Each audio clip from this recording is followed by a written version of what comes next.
જેમાં 13 દિવસમાં જ ચાર્જશીટ દાખલ કરવામાં આવી છે। આરોપી અંકિત ગૌતમ પોલીસના સકંજામાં છે। ગેટ અને ફેસ એનાલિસિસ ટેસ્ટ પુરાવા તરીકે મુકાયા છે। આરોપીએ ચોકલેટની લાલચ આપીને અપહરણ કરી દુષ્કર્મ આચર્યું હતું। 20 તારીખે બાળકી રમતા રમતા અચાનક જ ગુમ થઈ ગઈ હતી। લોહી લુહાણ હાલતમાં સારવાર માટે તેને હાલ ખસેડવામાં આવી છે। સુરતની અંદર અવારનવાર માસૂમ બાળકીઓ ઉપર દુષ્કર્મની જે ઘટનાઓ બનતી હોય છે અને તેને લઈને ગૃહ વિભાગ તરફથી પણ જે રીતે આદેશ કર્યા છે કે આ રીતની જે ઘટનાઓ બનતી હોય છે અને તેની અંદર જે છે ચાર્જશીટ જેમ બને એમ જલ્દી થાય અને તાત્કાલિક આરોપીઓની સામે કડકમાં કડક કાર્યવાહી તે માટેનું સૂચન પણ કરવામાં આવ્યું છે। ત્યારે થોડા દિવસ અગાઉ સુરતના ચોક બજાર વિસ્તારની અંદર 4 વર્ષની માસૂમ બાળકી સાથે દુષ્કર્મની જે ઘટના બની હતી તેના અંદર ચોક બજાર પોલીસે 13 દિવસની અંદર કોર્ટની અંદર ચાર્જશીટ રજૂ કરી છે। તો આપણી સાથે ચોક પીઆઈ જે વિશાલ વાગડે જોડાયા છે તેમની સાથે વાત કરીશું। સાહેબ, આખી શું ઘટના હતી, કઈ રીતે આરોપીને ધરપકડ કરવામાં આવી અને કંઈક કોર્ટની અંદર ચાર્જશીટ રજૂ કરી છે? 20 તારીખના મોડી રાત્રે એક બાળકી ગુમ થયાનો પોસ્ટે મેસેજ મળેલો। આ મેસેજના આધારે પોલીસ સ્ટેશનની સ્થાનિક ટીમ બનાવવાળી જગ્યાએ પહોંચી અને સીસીટીવી કેમેરા ચેક કરેલા।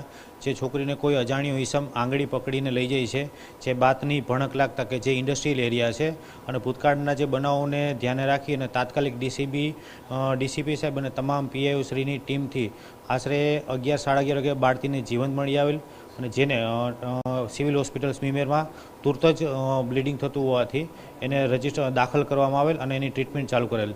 ત્યારબાદ 400થી 500 સ્ટાફની મદદથી પંડોળ વિસ્તારને આખા ઇન્ડસ્ટ્રીયલ એરિયાને કવર કરી અને આશરે 700થી 900 જેટલા સીસીટીવી ફૂટેજ ચેક કર્યા અને આશરે 4 સાડા 4 વાગે આરોપીને શોધી કાઢવામાં આવેલ। ત્યારબાદ આરોપીની પૂછપરછ કરતાં જેને ગુનાને અંજામ આપેલ છે અને એ જે અંજામ આપેલ છે એના આગળની કાર્યવાહી કરતાં અંકિત ગુપ્તા કે જે મૂળ યુપીનો રહેવાસી છે, જેને 21 તારીખના મોડી રાત્રે બનાવવાળી જગ્યાના ફરિયાદના બધા પંચો સરકારી પંચોને લઈ અટક કરી અને નામદાર કોર્ટમાં રિમાન્ડ માગેલા અને નામદાર કોર્ટે આરોપીના 5 દિવસના રિમાન્ડ આપેલા।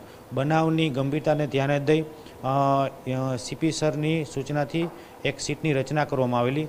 એમાં સીટના અધ્યક્ષ તરીકે ઝોન 3 અમારા ડીસીપી શ્રી પિનાકીન પરમાર સાહેબ તથા એસીપી શ્રી આહિર સાહેબ તથા ટેકનિકલ સર્વેલન્સ માટે ડીસીબીના પીએ પરમાર સાહેબ તેમજ આઈઓ તરીકે મારી નિમણૂક કરવામાં આવેલી।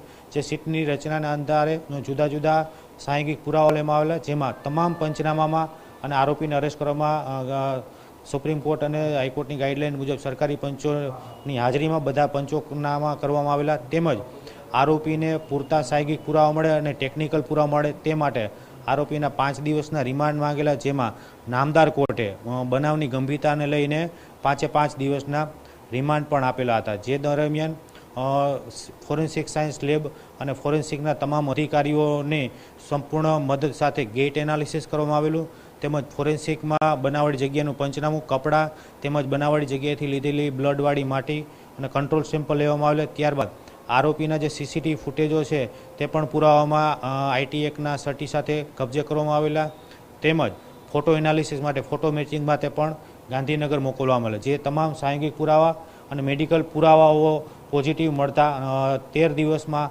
આશરે 400 પાનાનું ચાર્જશીટ કરવામાં આવેલ અને આ બાબતે ડીસીપી સાહેબ અને સીપી સાહેબને સૂચનાથી ચાર્જશીટ કરી અને કોર્ટમાં ફાસ્ટ ટ્રેકમાં કેસ ચાલે અને આરોપીને મેક્સિમમ સજા પડે, જેથી આવા જઘન્ય અપરાધો બનતા અટકે, જે માટે પૂરતા પ્રયત્નો કરેલા છે। જે રીતે જોઈ શકાય 400થી વધુ પાનાની જે ચાર્જશીટ છે તે રજૂ કરવામાં આવી છે, સાથે સીસીટીવી અને ફોરેન્સિક જે પુરાવા છે તે પણ રજૂ કર્યા છે, જેથી આરોપીને કોઈ છટકબારી ન રહે। અને હાલમાં તો જે કોર્ટ દ્વારા 13 દિવસની અંદર જે ચાર્જશીટ રજૂ કરી છે અને તેને લઈને હવે આવનારા દિવસોની અંદર કોર્ટ દ્વારા વધુ સુનાવણી હાથ ધરવામાં આવશે। કેમેરામેન સંજય ચંડલ સાથે બલદુ સુથાર, TV9 સુરત। તો આજે ધોરણ